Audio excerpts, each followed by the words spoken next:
Black Magic Sorcerer here with another snake video, and Buttercup is soaking himself in his shed ease stuff that I use to help to really help loosen up his scales. His face is looking pretty ashy. His eye caps are looking pretty dry, so I think he's about ready to have a shed. And he's been in his bowl for 3 days soaking, and I'm like, dude, you need to get out. You need to get a life. So, this is a pretty large dog bowl, right? I mean, I have big hands, but it's a big bowl. It's big enough to hold at least a gallon of water. So I'm having to upgrade his bowl to a 3-gallon bowl just so that he'll be able to soak himself, because with a snake, it's not like a dog that just drinks water. They have to actually be able to submerge their body in it. So those are little things that come up as you're raising a snake. And he was being so cute right now. He's got his head perched on the coffee filters. And this is just the snake he is. Just a curious boy. Aren't you, boy? Just always wants to know what's going on. He's not real ferocious. You're a good boy, huh? You're a good boy. You know I love you. Yes, I do. And the beautiful thing about having a big, beautiful pet like this is they get to that point, like any pet, where they have zero fear of you, and then you don't have any fear of them.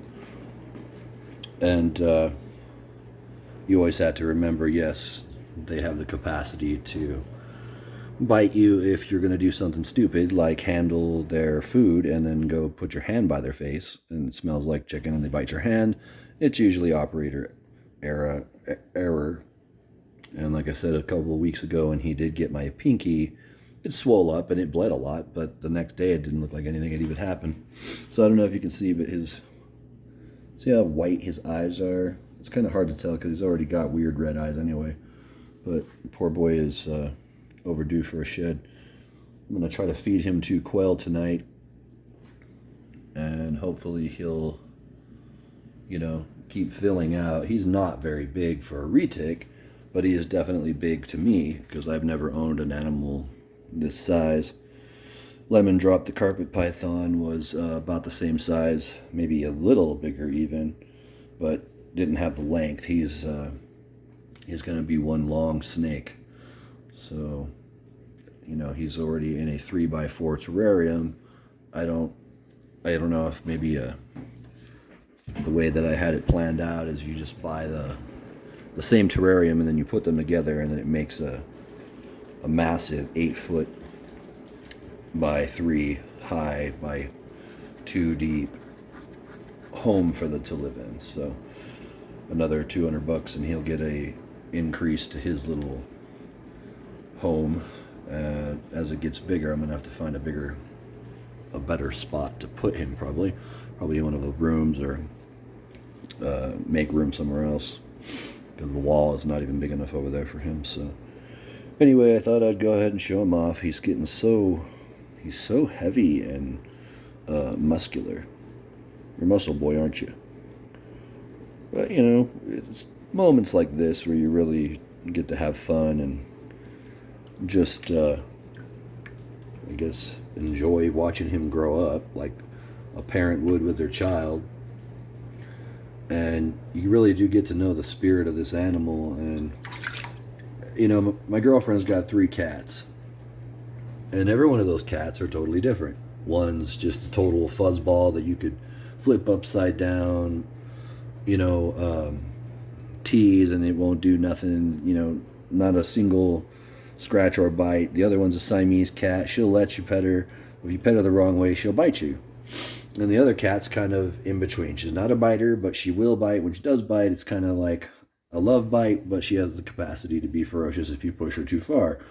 So I think the same is true with snakes. I don't think you're going to be able to have a snake collection and have all snakes that are little bunny rabbits like he is. I mean, he's just an exception to the rule, I think.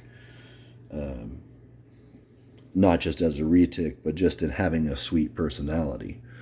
He's just like the little baby we brought home from the day we got him. You know, he has his little cleft lip problem. Show the cleft lip.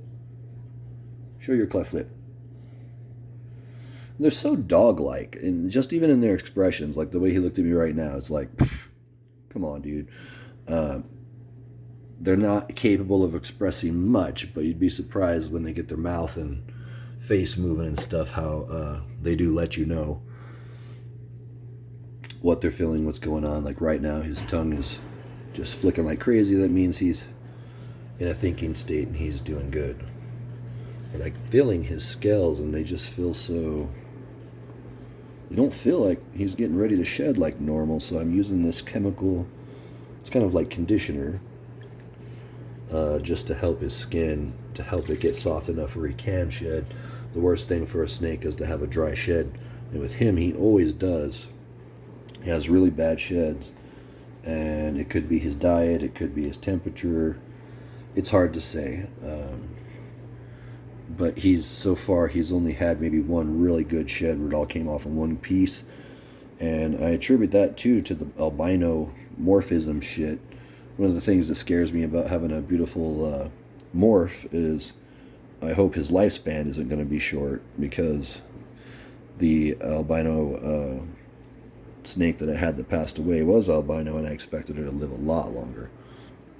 But you know, I am going to take him to the vet. I'm going to get him checked out. I need to get him sexed to make sure he's a boy. Pretty sure he is, or he'd be a lot bigger. He's got one hell of an appetite, and the thing I love about him is he'll eat anything. Doesn't matter. You put it in front of him, if it's an edible item, he'll eat it. As far as small prey go, he's not real picky. So anyway, just thought I'd make a little video about him, and I've been working on some curses, working on a few individuals that have been asking for it, so that's been kind of fun. I enlisted the help of a good friend of mine, and I'll be helping her out by putting a little something tonight on a certain individual that's been annoying her. So that's kind of cool. You can network with black magicians, and you know, hey dude, do me a favor, do a reading for me and I'll do a curse for you. It's just kind of cool, you know, to especially have an experienced fellow practitioner that's always there to guide you and, you know, at least talk to you about what you're working on, because a lot of times we're working on similar things and it just sort of all flows together. It's a great learning experience, and you know, for me, it's having a friend, having relationships with people that actually know a lot about the occult is fascinating to me, because a lot of people understand a little bit about it, but maybe not in depth like some people that I've got to have conversations with. And when I learn something new, that always blows me away. So I appreciate your views. I appreciate your comments and your subscriptions, guys. It's nice to have like-minded people get together and discuss these subjects. You know, one of the things I wanted to say about a curse, in order to have a curse really be effective, I'm trying to control him because now he's all awake and wanting to play with the chemicals. If you put in a curse on someone and it's ineffective, it's probably because you're really not zeroing in enough. So, you know, if you're only capable of being pissed off about what it is you're pissed off about, or whatever it is you're trying to do that charges this curse. So if it's emotional energy, like, oh, you've hurt me, I'm going to curse you with that, focus those emotions. If it's rage, focus on that rage. If it's hate, focus on that hate. If it's disgust, focus on that disgust. But try to channel what exactly it is that individual you're cursing not only makes you feel, but how you want them to feel. And that's when you're going to start noticing a connection between you and the prey that you're trying to hunt. So in regards to doing, let's say, a simple curse to annoy someone, like just, you know, give them a shitty day for a week. That's fun. That's fun to do. But if it's someone, for me, if I'm going to do a curse, it's going to be all or nothing. So my two targets are, you know, you look into their life. That's the thing people need to understand is, you're not just walking up to a stranger and putting a curse on someone. These are two people who I know of, and who I know happen to be involved in some things that I think are really, really shady. So to me, it's a no-brainer to want to take out scum. You know, people that are constantly in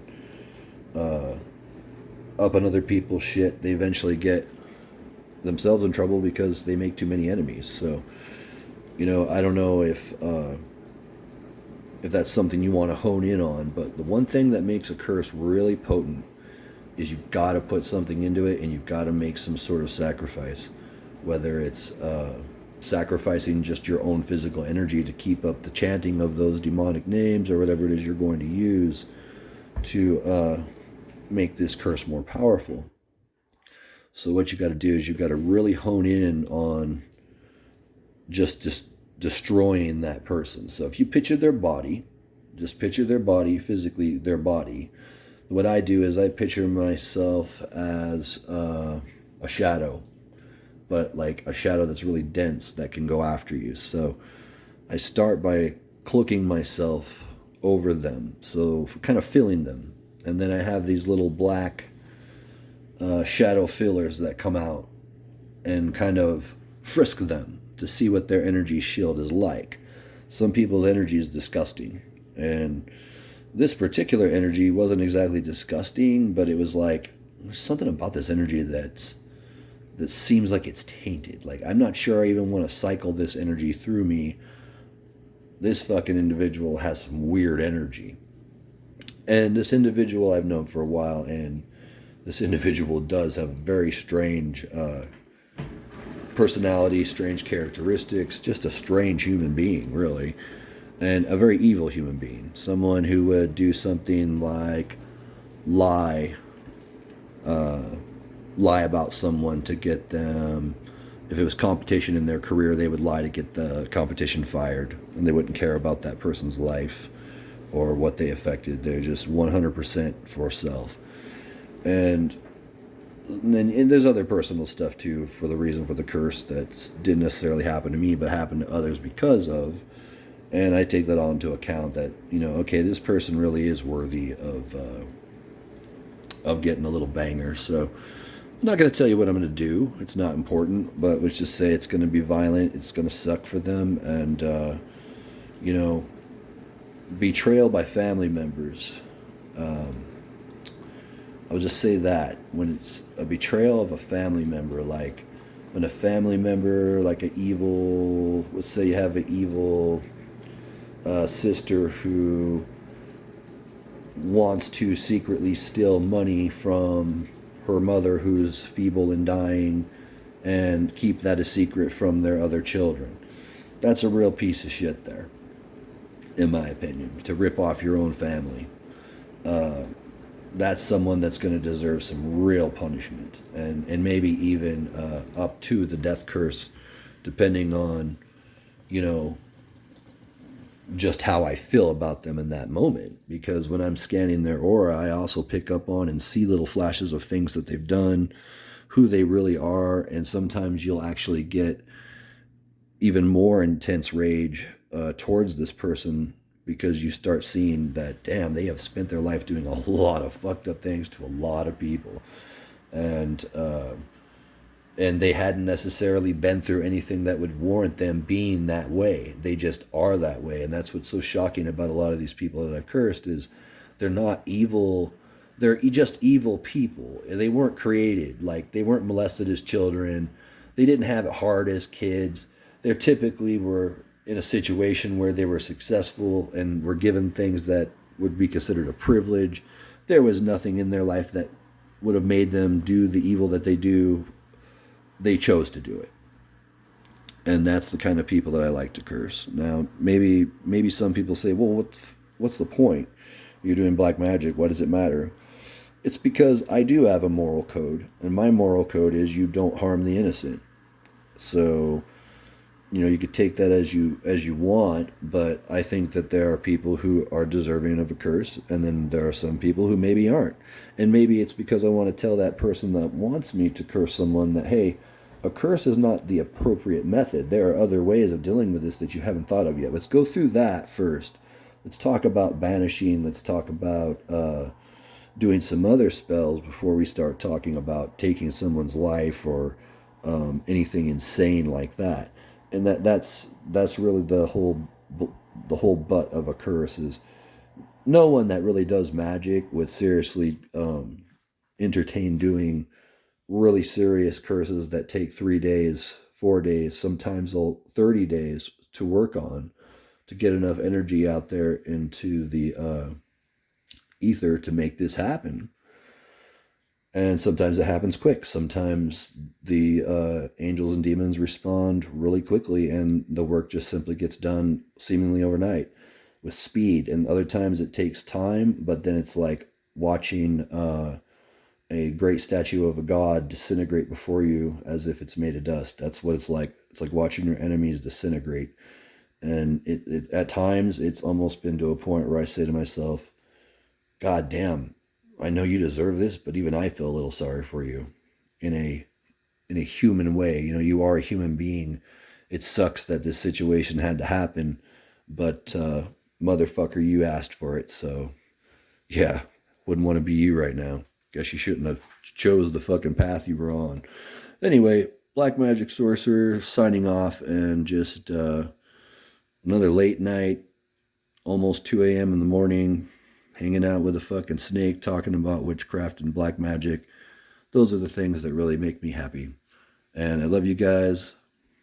Dark blessings.